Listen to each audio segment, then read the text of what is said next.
नमस्कार दोस्तों, K R competition classes के यूट्यूब चैनल पर सभी भाई बहनों का स्वागत करता हूं। यदि चैनल को सब्सक्राइब नहीं किया है तो सब्सक्राइब कर लीजिए।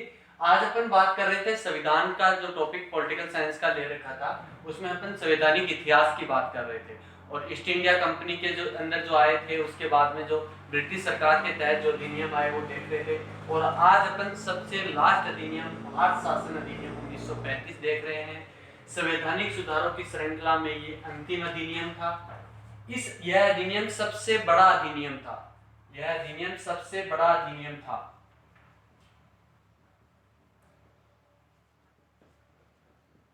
सबसे बड़ा अधिनियम था। सबसे बड़ा अधिनियम था। क्या था इसमें? 321 अनुच्छेद थे दोस्तों। 321 अनुच्छेद व 10 अनुसूचियां शामिल थी।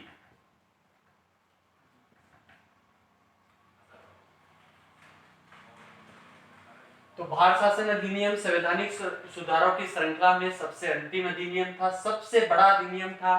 321 अनुच्छेद व 10 अनुसूचियां शामिल थी। क्वेश्चन आ जाता है, भारत शासन अधिनियम 1935 में कितने अनुच्छेद थे? 321 अनुच्छेद थे और कितनी अनुसूचियां थी? 10 अनुसूचियां थी। सबसे अंतिम संवैधानिक सुधारों की श्रृंखला में सबसे अंतिम अधिनियम था। इसके बाद में बात करता हूं इस अधिनियम के बारे में लोगों ने क्या कहा। तो मैं बात कर रहा हूं पंडित जवाहरलाल नेहरू की। पंडित जवाहरलाल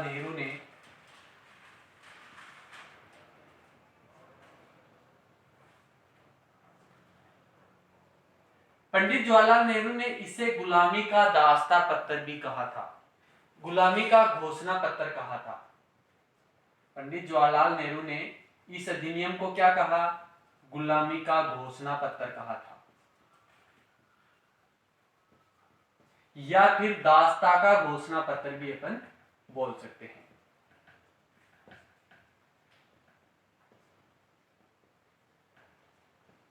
दास्ता का घोषणा पत्र भी अपन बोल सकते हैं। पंडित जवाहरलाल नेहरू ने कहा था, हमें एक ऐसी गाड़ी दे दी गई है जिसके ब्रेक तो ठीक है, परंतु इसका इंजन क्या है? पुराना है। पंडित जवाहरलाल नेहरू ने क्या कहा? हमें एक ऐसी गाड़ी दी गई है जिसके ब्रेक तो ठीक है, परंतु इसका इंजन क्या है? पुराना है। या फिर अपन सीधे सीधे क्या कहें, गुलामी का घोषणा पत्र या दास्ता का घोषणा पत्र। किसी भारत शासन अधिनियम 1935 को गुलामी का घोषणा पत्र किसने कहा था? पंडित जवाहरलाल नेहरू ने कहा था। बनारस हिंदू विश्वविद्यालय के संस्थापक मदन मोहन मालवीय मदन मोहन मालवीय मदन मोहन मालवीय ने बनारस हिंदू विश्वविद्यालय की स्थापना की थी दोस्तों। इसने क्या कहा था?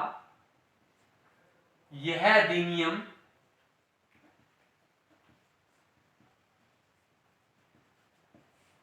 बाहर से जनतांत्रिक दिखाई देता है,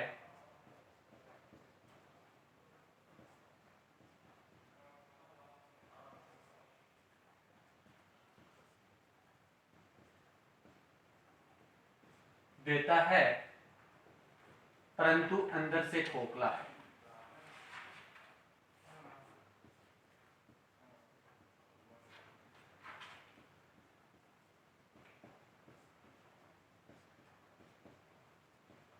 तो बनारस हिंदू विश्वविद्यालय के संस्थापक मदन मोहन मालवीय ने क्या कहा? यह अधिनियम बाहर से जनतांत्रिक दिखाई देता है, परंतु अंदर से क्या है? ये खोखला है। और इस अधिनियम को मोहम्मद अली जिन्ना, मुस्लिम लीग के संस्थापक मोहम्मद अली जिन्ना ने क्या कहा था? 1935 की योजना को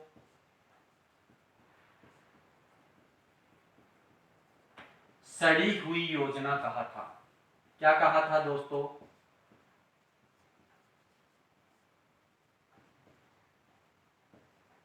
योजना कहा था। तो भारत शासन अधिनियम 1935 में कितने अनुच्छेद दोस्तों? 321 अनुच्छेद, 10 अनुसूचियां। पंडित जवाहरलाल नेहरू ने इसे गुलामी का घोषणा पत्र या दास्ता का घोषणा पत्र किसे कहा था? भारत शासन अधिनियम को कहा था। मदन मोहन मालवीय बनारस हिंदू विश्वविद्यालय के संस्थापक ने क्या कहा था? कि यह अधिनियम बाहर से जनतांत्रिक, जनता के हित में दिखाई देता है, परंतु अंदर से क्या है, ये खोखला है। मोहम्मद अली जिन्ना मुस्लिम लीग के संस्थापक ने क्या कहा कि 1935 की योजना को क्या कहा था, सड़ी हुई योजना कहा था। इसका मतलब है दोस्तों कि इस अधिनियम का कांग्रेस ने भी विरोध किया और मुस्लिम लीग ने भी विरोध किया। 1935 का अधिनियम भारतीयों ने सभी ने क्या किया था, इस अधिनियम का विरोध किया था। अधिनियम में कितने अनुच्छेद दोस्तों, 321 अनुच्छेद व 10 अनुसूचियां। जवाहरलाल नेहरू का रियल में जो कथन था दोस्तों, वो लिख लेना, क्या था। जवाहरलाल नेहरू ने कहा था कि हमें एक ऐसी गाड़ी दे दी गई है, हमें एक ऐसी गाड़ी दे दी गई है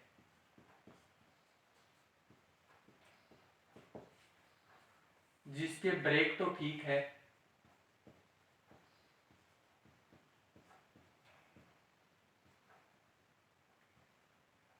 ब्रेक तो ठीक है,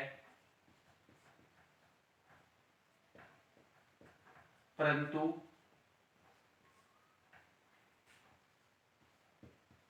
इंजन नहीं है।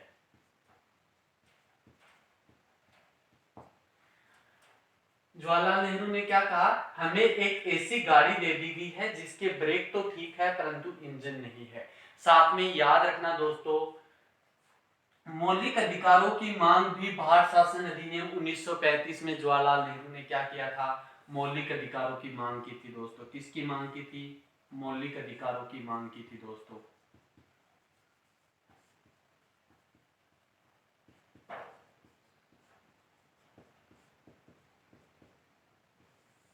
मौलिक अधिकारों की मांग भी पंडित जवाहरलाल नेहरू ने की थी 1935 के अधिनियम के तहत। गुलामी का घोषणा पत्र या दास्ता का घोषणा पत्र कहा था, तो ये तो लोगों ने कहा था। अब भारत शासन अधिनियम 1935 का विशेषताएं क्या थी, उसके ऊपर हम चर्चा करते हैं। तो ये तीनों के स्टेटमेंट दोस्तों याद रख लेना। पंडित जवाहरलाल नेहरू ने दास्ता का घोषणा पत्र कहा था। बनारस हिंदू विश्वविद्यालय के संस्थापक मदन मोहन मालवीय ने इसे कहा था कि बाहर से जनतांत्रिक दिखाई देता है, परंतु अंदर से क्या है, ये अधिनियम खोखला है। और मोहम्मद अली जिन्ना ने 1935 की योजना को सड़ी हुई योजना कहा था। तो ये तो था भारतीय शासन अधिनियम 1935 के मुख्य कथन। अब मैं बात करूंगा भारत शासन अधिनियम 1935 की विशेषताओं के बारे में दोस्तों। तो अभी 1935 की जो विशेषताएं थी उसके ऊपर अपन चर्चा करते हैं।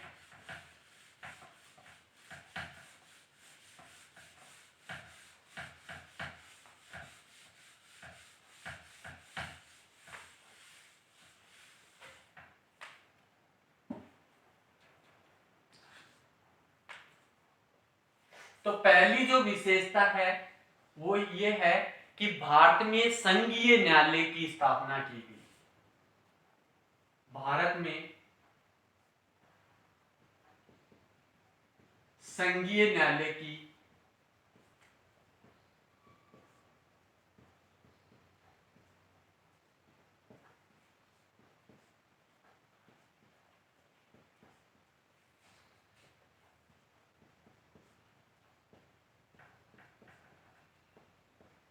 भारत में संघीय न्यायालय के प्रावधान कब लाए गए, भारत शासन अधिनियम, फेडरल कोड जिसको बोलते हैं दोस्तों।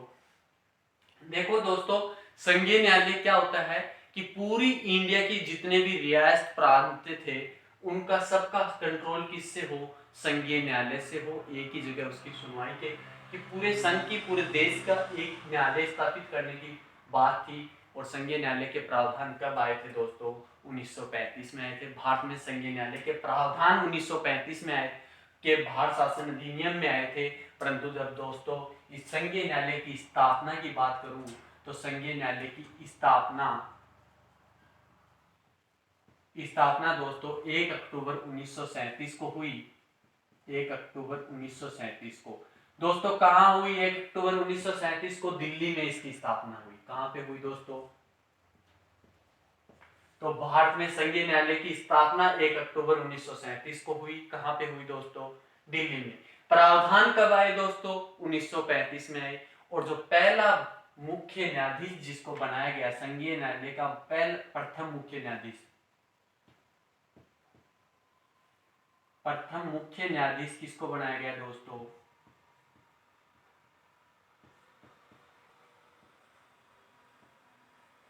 पहला मुख्य न्यायाधीश सर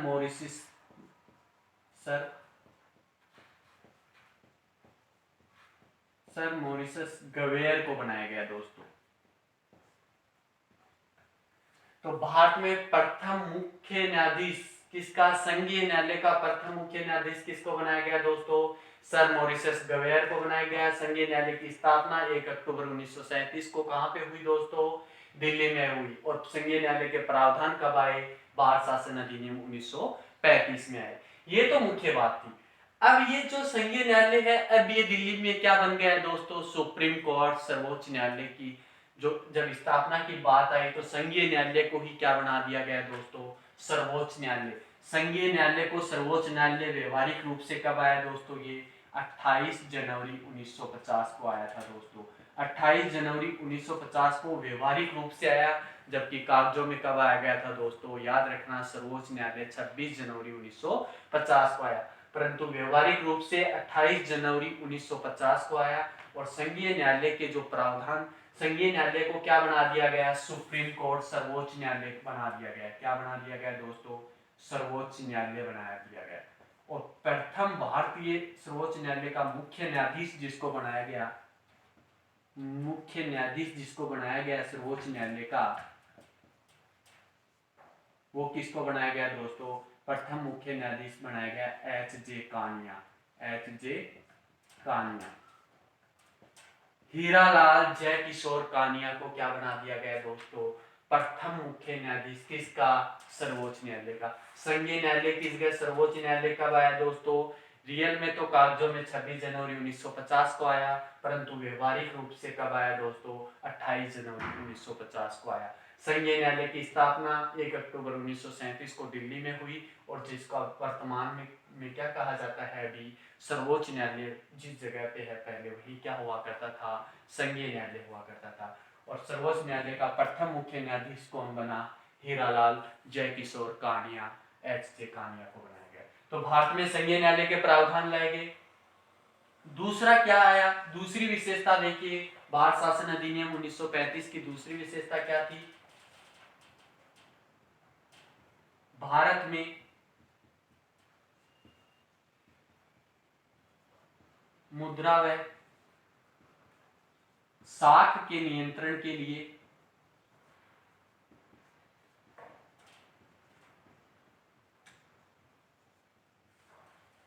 आरबीआई की स्थापना की गई।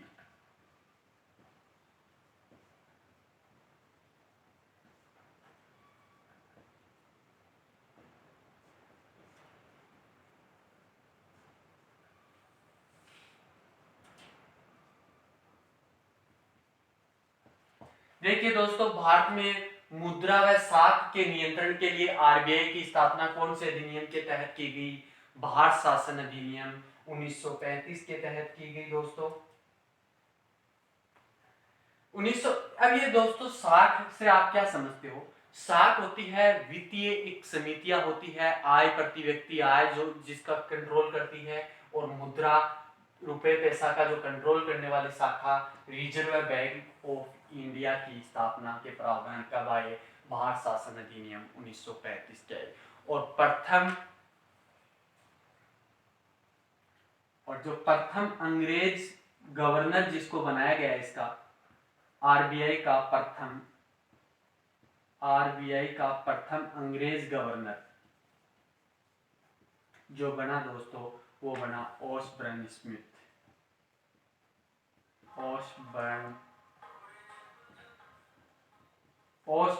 स्मिथ को क्या बना दिया गया? आरबीआई का प्रथम गवर्नर किसको बनाया गया दोस्तों? ऑसबर्न स्मिथ को बनाया गया। भारत में मुद्रा व साख के नियंत्रण के लिए किसकी स्थापना की गई? रिजर्व बैंक ऑफ इंडिया की स्थापना के प्रावधान कब आए? भारत शासन अधिनियम 1935 में आए। और आरबीआई का पहला अंग्रेज गवर्नर किसको बना दिया गया दोस्तों? ऑसबर्न स्मिथ को बना दिया गया। और भारतीय गवर्नर कौन बना? आरबीआई का प्रथम भारतीय गवर्नर कौन बना दोस्तों? भारतीय गवर्नर जो बना वो बना कौन? सीडी देशमुख। और जो प्रथम भारतीय गवर्नर जो बना दोस्तों, वो कौन बना? सीडी देशमुख। सीडी देशमुख को प्रथम भारतीय गवर्नर बना दिया गया। और दोस्तों वर्तमान में आरबीआई का वर्तमान में गवर्नर कौन है? वर्तमान में गवर्नर जो है दोस्तों वो है शक्तिकांत दास। सबको पता होगा शक्तिकांत दास। देखिए दोस्तों आरबीआई का प्रथम अंग्रेज गवर्नर ओस्बोर्न स्मिथ। भारतीय गवर्नर की बात की जाए प्रथम की आरबीआई का तो सीडी देशमुख था और वर्तमान में गवर्नर है शक्तिकांत दास। पहला भारतीय ऐसा गवर्नर है शक्तिकांत दास जो इकोनॉमिक्स का न होके दोस्तों हिस्ट्री का स्टूडेंट था, हिस्ट्री से किया हुआ है। अब तीसरा जो पॉइंट लेके आया गया, प्रांतों में द्वैध शासन की व्यवस्था को हटाकर। प्रांतों में द्वैध शासन की व्यवस्था कब आई थी? प्रांतों में द्वैध शासन की व्यवस्था आई थी भारत शासन अधिनियम 1935 में आई थी। प्रांतों से द्वैध शासन हटाकर 1919 के प्रावधान में आया था प्रांतों में द्वैध शासन। प्रांतों से द्वैध शासन को हटाकर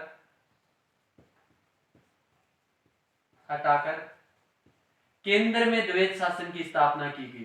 केंद्र में द्वैध शासन की स्थापना की गई।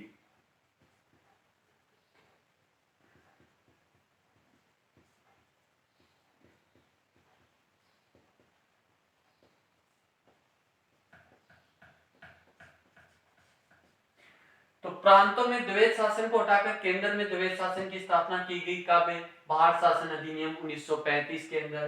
प्रांतों में द्वैध शासन से आपको मैंने पिछली बार क्लास में भी बताया था, अभी फिर से बता रहा हूं। द्वैध शासन का अर्थ होता है कि वायसराय की भी चले उसमें और जो वहां का विधानमंडल है, विधि विधायिका जो है उसकी भी चले। दोनों का शासन जब चलता है तो उसको बोलते हैं द्वैध शासन। दो प्रक्रिया, दो कार्यकारी समिति काम करती है, एक वायसराय की कार्यकारी समिति और एक वहां की विधायिका की कार्यकारी शक्ति। दोनों की शक्तियां काम करें तो द्वैध शासन को प्रांतों से हटा के केंद्र में द्वैध शासन की स्थापना कब की गई? प्रांतों की द्वैध शासन की बात आए तो दोस्तों याद रखना 1919 में आया था उसके प्रावधान। और केंद्र में द्वैध शासन की स्थापना कब हुई थी? 1935 में हुई थी। और 1935 में प्रांतों की द्वैध शासन व्यवस्था को क्या कर दिया गया था दोस्तों? हटा दिया गया था। क्यों हटा दिया गया था? सिर्फ और सिर्फ भारत शासन अधिनियम 1935 में यह सोचा गया था कि पूरे देश इंडिया को किससे? संघ से कंट्रोल हो, एक ही जगह से कंट्रोल करने की सोची गई थी।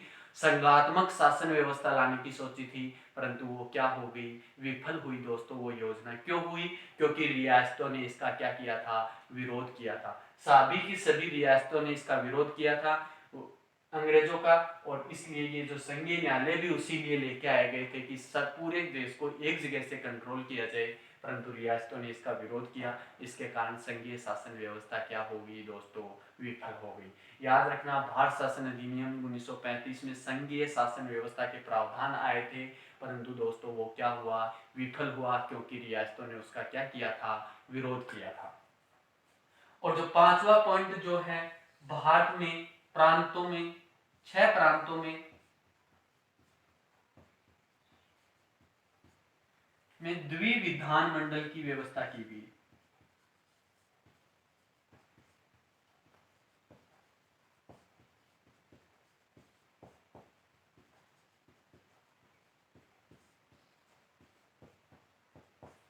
द्विविधान मंडल की स्थापना मतलब दो विधानमंडल में दो, एक विधान परिषद और विधानसभा, दो कार्यकारी। जैसे संसद के अंदर 2 सदन हैं, एक लोकसभा एक राज्यसभा। इसी प्रकार से 6 प्रांतों में द्विविधान मंडल की स्थापना कौन से अधिनियम के तहत की गई? भारत शासन अधिनियम 1935। और वो 6 प्रांत कौन कौन से थे दोस्तों? याद रखना, पहला जो प्रांत था वो था असम। दूसरा जो प्रांत था दोस्तों वो था मुंबई। तीसरा जो प्रांत था दोस्तों वो था मद्रास। और चौथा जो प्रांत था वो था बंगाल। पांचवा जो प्रांत था वो था बिहार दोस्तों। और छठा जो प्रांत था दोस्तों वो था संयुक्त राज्य।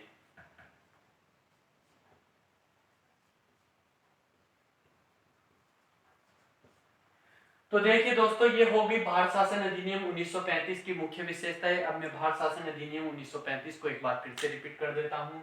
भारत शासन अधिनियम 1935 भारत का संवैधानिक सुधारों की श्रृंखला में सबसे अंतिम अधिनियम था। इस अधिनियम यह सबसे बड़ा अधिनियम था। 321 अनुच्छेद, 10 अनुसूचियां थी। इसको पंडित जवाहरलाल नेहरू ने दास्ता का घोषणा पत्र कहा था और मोहम्मद अली जिन्ना ने इसको सड़ी हुई योजना कहा था 1935 की योजना को। और मदन मोहन मालवीय बनारस हिंदू विश्वविद्यालय के संस्थापक ने इसे क्या कहा था कि यह अधिनियम बाहर से जनतांत्रिक दिखाई देता है परंतु अंदर से बिल्कुल खोखला है। और इसकी मुख्य विशेषताओं में बात करूं तो भारत में संघीय शासन व्यवस्था की स्थापना करने की अंग्रेजों ने सोची थी और भारत में संघीय न्यायालय के प्रावधान आए थे। और स्थापना 1 अक्टूबर 1937 को दिल्ली में हुई थी। प्रथम मुख्य न्यायाधीश सर मॉरिस गवेयर को बनाया गया। और उसी की जगह दोस्तों संघीय न्यायालय की जगह ही 28 जनवरी 1950 को सर्वोच्च न्यायालय आ गया उसी के स्थान पे। और मुख्य न्यायाधीश जो सर्वोच्च न्यायालय का जो बना वो कौन बना? हीरालाल जयकिशोर कानिया बना, एच.जे. कानिया। और भारत दूसरा जो इस शासन अधिनियम की विशेषता थी वो ये थी, भारत में मुद्रा व साख के नियंत्रण को, जो वित्तीय जो प्रति व्यक्ति आय वगैरह की जो भी शाखाएं हैं उनको नियंत्रण किसके द्वारा किया जाएगा? रिजर्व बैंक ऑफ इंडिया की स्थापना के प्रावधान लाए गए। और प्रथम जो अंग्रेज गवर्नर बना आरबीआई का वो बना ओसबर्न स्मिथ। और भारतीय जो गवर्नर बना वो कौन बना? सी.डी. देशमुख। और वर्तमान में आरबीआई का गवर्नर है शक्तिकांत दास। ये एकमात्र ऐसा स्टूडेंट है जो इकोनॉमिक्स से न होके किससे है दोस्तों? स्ट्रीट सब्जेक्ट का है। प्रांतों में द्वैत शासन को हटाकर केंद्र में द्वैत शासन की स्थापना की गई भारत शासन अधिनियम 1935 में। प्रांतों में द्वैत शासन का प्रावधान 1919 में आया था और केंद्र में द्वैत शासन का प्रावधान दोस्तों 1935 में आया था। और इसके अंदर जो संघीय शासन व्यवस्था थी वो पूर्ण रूप से विफल हुई। क्यों हुई विफल? क्योंकि दोस्तों रियासतों ने इसका विरोध किया था। और 6 प्रांतों में द्विविधान मंडल की स्थापना की गई। द्विविधान मंडल में पहला जो राज्य बना, जो प्रांत था वो असम था, मुंबई था, मद्रास था, बंगाल था, बिहार था और संयुक्त राज्य। तो इस प्रकार से भारत शासन अधिनियम 1935 खत्म होता है दोस्तों।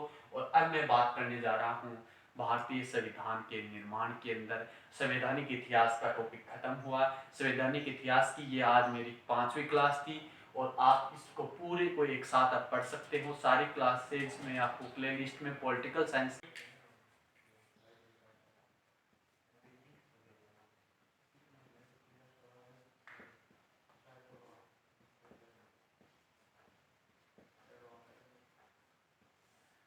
संविधान निर्माण की। संविधान क्या होता है दोस्तों? स्टार्टिंग में मैंने शुरुआत से बता दिया था। किसी भी देश की शासन व्यवस्था को चलाने के लिए जो विधि या तरीके अपनाए जाते हैं तो उसको क्या कहा जाता है? संविधान। और किसी देश की शासन व्यवस्था को चलाने वाली संस्था क्या होती है दोस्तों? सरकार होती है।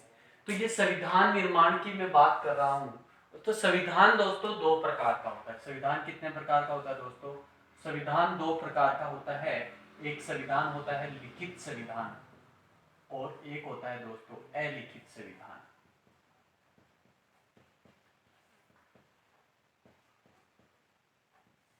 लिखित संविधान दोस्तों सबसे प्रथम सर्वप्रथम अमेरिका का सबसे बड़ा लिखित संविधान है। 1789 में आया था लिखित संविधान, अमेरिका का है। अलिखित संविधान किसी देश की रीति रिवाजों पर आधारित, परंपरा व रीति रिवाजों पर आधारित होता है जिसका कहीं ब्यौरा नहीं मिलता है परंतु उसकी परंपरा व रीति रिवाजों को फॉलो किया जाता है। अलिखित संविधान में सऊदी अरब और ब्रिटेन शामिल हैं दोस्तों। और लिखित संविधान में इंडिया का लिखित संविधान है। अमेरिका का सर्वप्रथम लिखित संविधान था।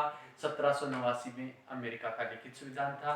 और आधुनिक विश्व का संविधान का जो जनक कहा जाता है वो देशों के संविधान का जनक भी किसको कहा जाता है दोस्तों? अमेरिका को कहा जाता है। सबसे 1789 में अमेरिका का लिखित संविधान था दोस्तों।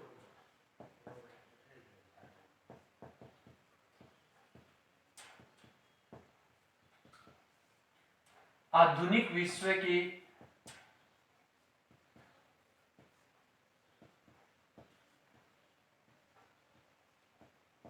देशों का संविधान का जनक किसको कहा जाता है दोस्तों?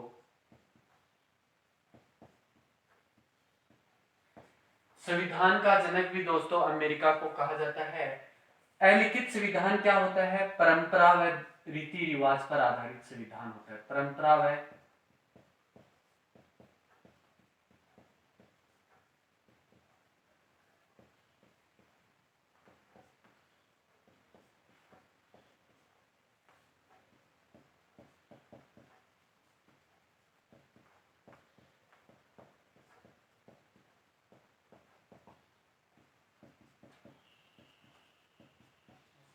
ब्रिटेन, सऊदी अरब।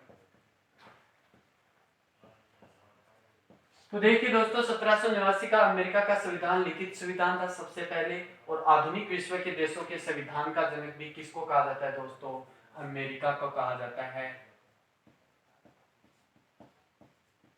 और परंपरा व रीति रिवाजों पर आधारित संविधान को क्या कहा जाता है? अलिखित संविधान, जिसका कोई ब्यौरा नहीं मिलता है, परंपरा व रीति रिवाजों पर आधारित होता है। जो पहले से जो परंपराएं चल रही है, रीति रिवाज चल रहे हैं, उसी पर आधारित होता है ये पूरा का पूरा संविधान, जिसका कोई लिखा हुआ ब्यौरा नहीं मिलता है। ब्रिटेन व सऊदी अरब का संविधान कैसा संविधान है दोस्तों? अलिखित संविधान है। जबकि भारत का संविधान भी इसमें किसमें आता है? लिखित संविधान में आता है। भारत का संविधान लिखित संविधान है। किसी भी देश की शासन व्यवस्था को चलाने के लिए कौन जिम्मेदार होता है? संविधान जिम्मेदार होता है दोस्तों। उसका विधि, उसका कानून जिम्मेदार होता है दोस्तों। और विधि और कानून का विवरण ही क्या कहलाता है दोस्तों? संविधान कहलाता है। और एक लोकतांत्रिक का अर्थ होता है ऐसा संविधान बनाया जाए, ऐसा कानून बनाया जाए जिसको मानने के लिए सरकार व नागरिक दोनों क्या हो? बाध्य हो। लोकतांत्रिक दृष्टि से संविधान की परिभाषा ऐसे ही होती है कि किसी भी देश की शासन ऐसे कानून जिसको मानने के लिए सरकार व नागरिक दोनों बाध्य हो, कैसा कहलाता है? लोकतांत्रिक से दृष्टि से, लोकतांत्रिक तंत्र की दृष्टि से संविधान की यही परिभाषा सही सेट होती है दोस्तों। परंतु किसी देश की शासन व्यवस्था को चलाने के लिए नियमों की जो विवरण होता है, उसको ही क्या कहा जाता है दोस्तों? संविधान कहा जाता है। संविधान दो प्रकार के, लिखित और अलिखित संविधान।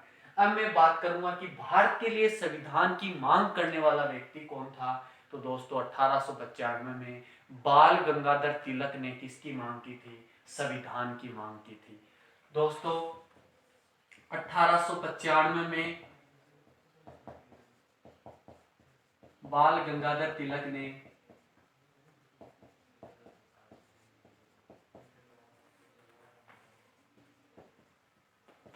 संविधान सभा की संविधान की मांग की थी।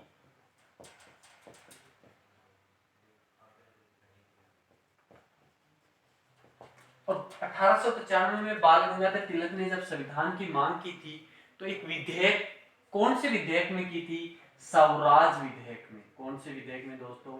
स्वराज विधेयक, जिसको दूसरा का नाम है संविधान विधेयक, जिसका दूसरा क्या नाम है? संविधान विधेयक है। तो क्वेश्चन आ जाता है, स्वराज विधेयक का संबंध किससे है? संविधान विधेयक का संबंध किससे है? बाल गंगाधर तिलक से है। और ये मांग, संविधान विधेयक की मांग 1895 में संविधान की मांग करने वाला पहला भारतीय कौन था? बाल गंगाधर तिलक था। 1895 में संविधान की मांग की, एक विधेयक जारी किया जिसका नाम था स्वराज विधेयक या संविधान विधेयक भी कहते हैं दोस्तों। ये स्वराज, स्वयं का राज, मतलब स्वयं के शासन की बात हो रही है। और ये स्वराज नाम किसका दिया हुआ है? स्वामी दयानंद सरस्वती का। स्वराज नाम किसका दिया हुआ है? स्वामी दयानंद सरस्वती का दिया हुआ है दोस्तों।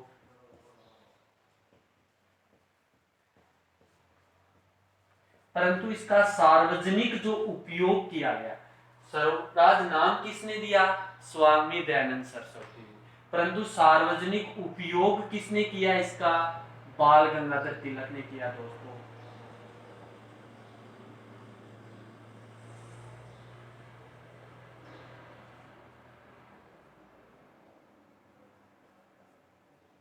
और मौलिक अधिकारों की मांग भी किसने की थी? बाल गंगाधर तिलक ने 1895 में मौलिक अधिकारों की भी बात की थी। तो बाल गंगाधर तिलक ने 1895 में संविधान की मांग की, स्वराज विधेयक आया। संविधान विधेयक का संबंध भी किससे है दोस्तों? बाल गंगाधर तिलक को 1895 में की। स्वराज शब्द की उत्पत्ति स्वामी दयानंद सरस्वती के द्वारा की गई, परंतु उसका सार्वजनिक जो उपयोग लिया गया वो बाल गंगाधर तिलक के द्वारा किया गया। और ये थी स्वराज विधेयक की बात, संविधान विधेयक की बात 1895 की। उसके बाद में बात आ जाती है दोस्तों सीधे चलो 1922 के अंदर। और 1922 में महात्मा गांधी ने क्या कहा, 1922 में महात्मा गांधी ने क्या कहा,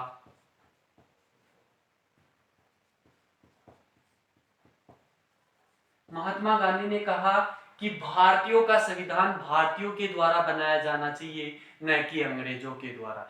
1922 में महात्मा गांधी ने क्या मांग की कि भारतीयों का जो संविधान है वो भारतीय जनता, भारतीय लोगों के द्वारा बनाया जाना चाहिए, न कि अंग्रेज की सरकार के द्वारा। भारतीयों का संविधान, भारत का संविधान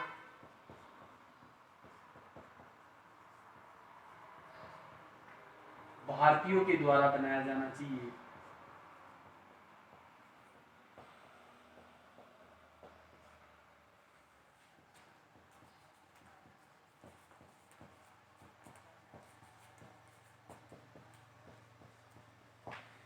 ये भारत का संविधान भारतीयों के द्वारा बनाया जाना चाहिए, ये बात महात्मा गांधी ने 1922 में। अब याद आ रहा होगा, आप इतिहास में जाओगे तो 1922 में महात्मा गांधी ने असहयोग आंदोलन की शुरुआत की थी।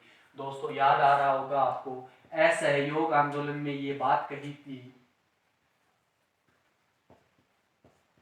असहयोग आंदोलन की बात कही थी। और असहयोग आंदोलन की दोस्तों मुख्य विशेषता मैं आपको थोड़ा थोड़ा याद दिला देता हूं। कहा गया था कि ऐसा आंदोलन करेंगे जिसमें बिल्कुल भी क्या नहीं हो, हिंसा बिल्कुल भी नहीं होगी। महात्मा गांधी के द्वारा कहा गया कि ऐसा आंदोलन करेंगे कि जिसमें बिल्कुल भी अहिंसा का पाठ, अहिंसा मुख्य विशेषता थी कि हिंसा नहीं की जानी चाहिए। परंतु याद होगा दोस्तों चौराचारी कांड 1922 में हुआ था, जिसके बाद में गांधी जी ने असहयोग आंदोलन वापस ले लिया था। चौराचौरी वर्तमान में यूपी के गोरखपुर में स्थित है, जहां एक कुछ भीड़ ने एक थाने को जला दिया था, जिसमें कुछ सिपाहियों की मौत हो गई थी, जिससे गांधी जी को बहुत आहत हुआ और गांधी जी ने असहयोग आंदोलन वापस ले लिया। जैसे ही असहयोग आंदोलन वापस लिया, सी आर दास,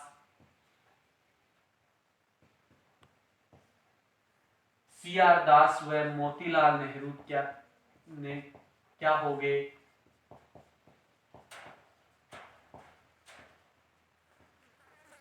सी आर दास व मोतीलाल नेहरू गांधी जी से नाराज हो गए और कहां चले गए दोस्तों, इलाहाबाद चले गए, इलाहाबाद चले गए। और 1 जनवरी 1923 को दोस्तों किसकी स्थापना की, सी आर दास व मोतीलाल नेहरू ने दोस्तों 1 जनवरी 1923 को स्वराज पार्टी की स्थापना की। तो स्वराज पार्टी की स्थापना कब की गई दोस्तों,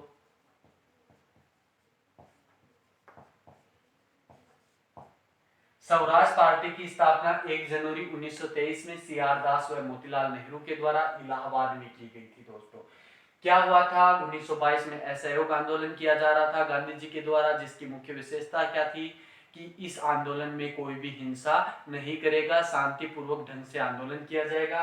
परंतु 1922 के अंदर जो चोरा चोरी कांड जो वर्तमान में गोरखपुर में स्थित है, कुछ भीड़ ने एक पुलिस थाने को जला दिया, जिसमें कुछ सिपाहियों की मौत हो गई, जिससे गांधी जी को बहुत दुख हुआ और गांधी जी ने असहयोग आंदोलन वापस ले लिया। जैसे ही वापस लिया, सी आर दास व मोतीलाल नेहरू इससे नाराज हुए और इलाहाबाद चले गए गोरखपुर से। और 1 जनवरी 1923 को क्या किया, उन्होंने अपनी खुद की एक पार्टी बना डाली, स्वराज पार्टी। और इस स्वराज पार्टी ने 1924 में दोस्तों, 1924 में इसी स्वराज पार्टी ने किसकी मांग की थी, संविधान की मांग की थी, खुद के संविधान सभा की मांग की थी 1924 में। यदि नाम आ जाए पर्सनल व्यक्ति का दोस्तों तो याद रखना 1895 में बाल गंगाधर तिलक ने की। यदि किसी पार्टी का नाम आए तो 1924 के अंदर स्वराज पार्टी ने क्या किसकी मांग की थी, संविधान सभा की मांग की थी। दोस्तों अभी तो संविधान निर्माण के लिए जो मांगे हो रही है, संविधान सभा की मांगे जो हो रही है, संविधान बनाने की जो मांग हो रही है उसकी बात कर रहा हूं दोस्तों। तो सबसे पहला यदि कोई व्यक्ति है तो वो है बाल गंगाधर तिलक, 1895 में संविधान की मांग करने वाला। और यदि मैं बात करूं पार्टी की तो स्वराज पार्टी, जिसने क्या किया था, CR दास और मोतीलाल नेहरू इसके संस्थापक थे। इलाहाबाद में किया हुआ 1 जनवरी 1923 को स्वराज पार्टी की स्थापना कर दी गई और इसी स्वराज पार्टी ने 1924 में मांग की दोस्तों। स्थापना स्वराज पार्टी की 1 जनवरी 1923 को हुई, परंतु स्वराज पार्टी ने संविधान सभा की मांग कब की दोस्तों, 1924 में की। अब मैं आगे की बात पे चलता हूँ।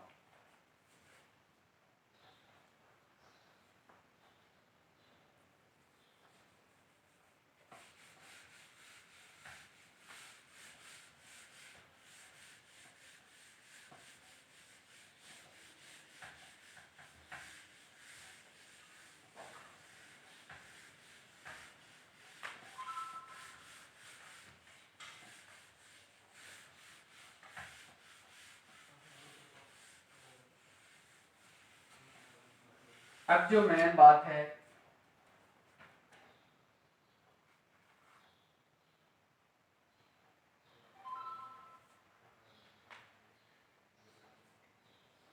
संविधान की मांग 1924 में की और 1924 में दोस्तों, 1924 में भारतीय सचिव कौन था?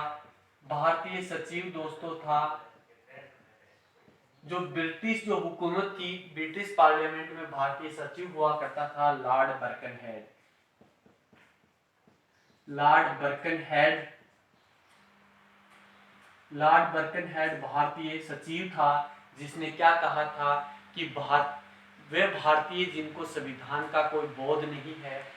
ब्रिटिश पार्लियामेंट में लॉर्ड बर्कनहेड ने कहा कि भारतीय वो लोग हैं जिनको संविधान का ज्ञान नहीं है। क्या कहा लॉर्ड बर्कनहेड ने? क्या कहा कि भारतीय वो लोग हैं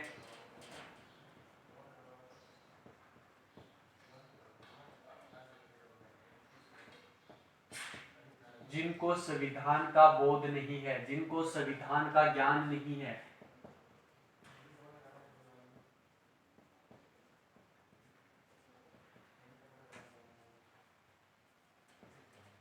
तो देखिए दोस्तों, लॉर्ड बर्कनहेड ने 1924 में जैसे संविधान की मांग की, तो भारतीय सचिव कौन हुआ करता था? ब्रिटिश पार्लियामेंट में लॉर्ड बर्कनहेड हुआ करता था। उसने ब्रिटिश पार्लियामेंट में कहा कि भारतीय तो वो लोग हैं जिनको ये नहीं पता कि संविधान होता क्या है, तो ये संविधान सभा या संविधान कैसे बना सकते हैं। तो भारतीयों के सामने ये भारतीयों को इस बात का पता चला, तो भारतीयों ने इससे चुनौती ली और सारी पार्टियां, मुस्लिम लीग, कांग्रेस, स्वराज पार्टी, सब एक जगह हो गई और एक मत होके 1928 के अंदर क्या किया इन्होंने, अब इन्होंने सोचा कि अब हम इस संविधान का एक प्रारूप बनाकर अंग्रेज सरकार को दे देते हैं, ताकि उनको पता चले कि हाँ, भारतीयों को किसका पता है? संविधान का पता है। तो दोस्तों, संविधान के प्रारूप की बात आनी शुरू हो गई कि भारतीयों को एक जो मैसेज मिला लॉर्ड बर्कनहेड से, जो ब्रिटिश पार्लियामेंट में बोला गया कि संविधान का पता ही नहीं है भारतीयों को, तो भारतीयों ने सभी ने मिलकर सोचा क्यों नहीं हम अंग्रेज सरकार को एक संविधान का प्रारूप अपने साबित कर दें कि भारतीयों को संविधान के बारे में पता है। तो एक प्रारूप बनाने की बात हुई और 1928 के अंदर सारी की सारी जो भारतीय पार्टियां थी, कौन कौन सी? मुस्लिम लीग, कांग्रेस, स्वराज पार्टी, ये सब एक जगह हो गई और 1928 में नेहरू समिति की गठन की गई। किसकी समिति का गठन हुआ? नेहरू समिति का गठन हुआ। 1928 में नेहरू समिति आई। नेहरू समिति का मुख्य अध्यक्ष कौन था? मुख्य अध्यक्ष कौन था दोस्तों? नेहरू समिति का मुख्य अध्यक्ष मोतीलाल नेहरू था। नेहरू समिति का मुख्य अध्यक्ष कौन था दोस्तों? मोतीलाल नेहरू था। मोतीलाल नेहरू मुख्य अध्यक्ष बना दिया गया और एक नेहरू रिपोर्ट 1928 में जारी की गई। 1928 में क्या कौन सी रिपोर्ट जारी की गई नेहरू समिति के द्वारा? नेहरू रिपोर्ट जारी की गई दोस्तों। नेहरू रिपोर्ट का संबंध पिछली बार राजस्थान पुलिस में आया हुआ क्वेश्चन है। नेहरू रिपोर्ट का संबंध किससे है? भारतीय संविधान के प्रारूप बनाने से संबंधित है, क्योंकि मैंने कहा था दोस्तों, भारतीयों ने क्या ठाना था कि हम अंग्रेजों को एक प्रारूप बना के दे देते हैं। तो भारतीय संविधान का प्रारूप तैयार करना, भारतीय संविधान के प्रारूप तैयार किया गया।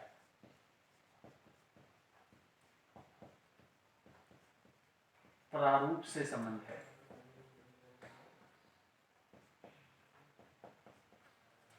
तो नेहरू रिपोर्ट के 1928 में नेहरू समिति का गठन कब हुआ? 1928 में। मुख्य अध्यक्ष कौन थे? मोतीलाल नेहरू। 1928 में नेहरू समिति ने क्या की? नेहरू रिपोर्ट जारी की, और जिस नेहरू रिपोर्ट का मुख्य उद्देश्य क्या था?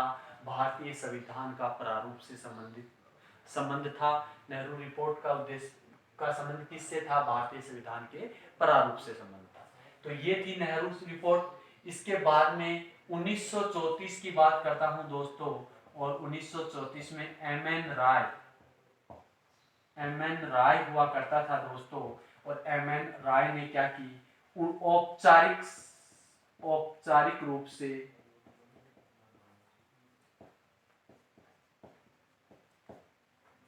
औपचारिक रूप से संविधान की मांग कर डाली।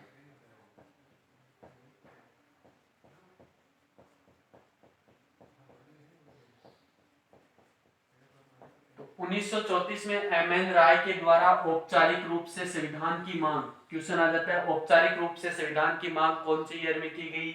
1934 में। किसके द्वारा की गई? एम एन राय के द्वारा। वैसे संविधान की मांग दोस्तों संविधान सभा की मांग की गई थी दोस्तों, संविधान सभा की मांग की गई। वैसे संविधान सभा की मांग 1895 में बाल गंगाधर तिलक के द्वारा की गई। यदि औपचारिक नाम आ जाए तो संविधान सभा की मांग एम एन राय द्वारा 1934 में की गई। ये एम एन राय कौन हुआ करता था? ये एम एन राय दोस्तों 1920 के अंदर इन्होंने एक पार्टी बनाई थी। साम्यवादी पार्टी के संस्थापक थे।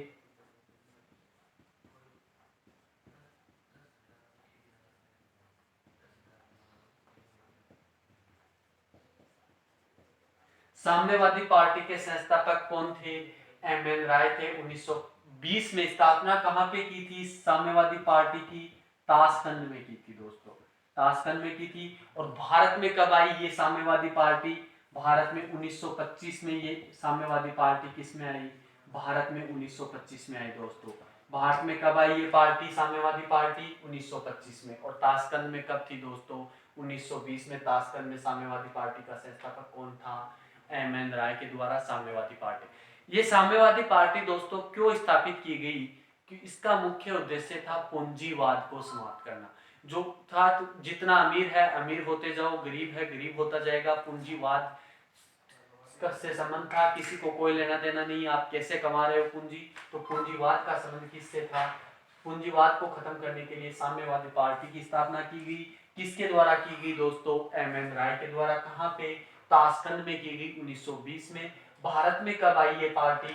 1925 में आई। और 1934 में औपचारिक रूप से संविधान सभा की मांग किसने की? एम एन राय ने की दोस्तों। और इसकी एक और बात मैं आपको बता देता हूं। एम एन राय 1962 का भारत चीन युद्ध हुआ। 1962 का भारत चीन युद्ध में ये पार्टी इंडिया में भारत में दो भागों में बट गई। साम्यवादी पार्टी भारत चीन युद्ध के बाद कितने भागों में बटी? 1962 में दो भागों में बटी दोस्तों। एक थी कम्युनिस्ट पार्टी, एक तो थी कम्युनिस्ट पार्टी और एक थी मार्क्सवाद पार्टी। दो पार्टी बनी दोस्तों, मार्क्सवाद पार्टी और दूसरी जो दोस्तों बनी वो बनी कम्युनिस्ट पार्टी। अभी एक मार्क्सवादी पार्टी कौन सी है? मार्क्सवाद पार्टी दोस्तों राजस्थान में चल रही है फिलहाल। और राजस्थान में जो दातली का जो चिन्ह, जो ग्रास काटने वाली जो दातली का चिन्ह आता है वो कौन सी पार्टी है दोस्तों? मार्क्सवादी पार्टी है। जिसके संस्था पहले वो कौन सी पार्टी हुआ करती थी दोस्तों? साम्यवादी पार्टी। और ये कम्युनिस्ट पार्टी है, ये साउथ इंडिया में चल रही है। पूरे दक्षिण भारत की ये पार्टी है कम्युनिस्ट पार्टी। परंतु ये रियल में साम्यवादी पार्टी थी जो 1962 में भारत चीन युद्ध के बाद में दो पार्टियों में विभाजित हो गई। एक मार्क्सवादी पार्टी जो वर्तमान में राजस्थान में चल रही है, और एक कम्युनिस्ट पार्टी जो वर्तमान में दक्षिण भारत में चल रही है। तो एम एन राय के द्वारा औपचारिक रूप से संविधान सभा की मांग की गई। ये बात थी 1934 की एम एन राय की। अब ये संविधान सभा की मांग होगी, परंतु अभी तक दोस्तों देखो अंग्रेजों ने स्वीकार नहीं किया है संविधान सभा की, सिर्फ मांग हो रही है। सबसे पहले 1895 में बाल गंगाधर तिलक ने कर ली, 1928 में नेहरू रिपोर्ट आई, और 1924 में किसके द्वारा की गई, स्वराज पार्टी के द्वारा, और 1924 में फिर 1928 में नेहरू समिति का गठन हुआ। भारतीय संविधान का प्रारूप तैयार करना इसका मुख्य उद्देश्य था। 1928 में नेहरू रिपोर्ट आई, मुख्य अध्यक्ष मोतीलाल नेहरू थे। फिर 1934 में एम.एन. राय के द्वारा औपचारिक रूप से संविधान की मांग की गई, परंतु अभी तक अंग्रेजों ने इस बात को क्या नहीं किया, स्वीकार नहीं किया कि हम भारतीयों के संविधान सभा की गठन करेंगे। अभी दोस्तों बात करता हूं मैं 1939 की। अब मैं बात कर रहा हूं दोस्तों 1939 की।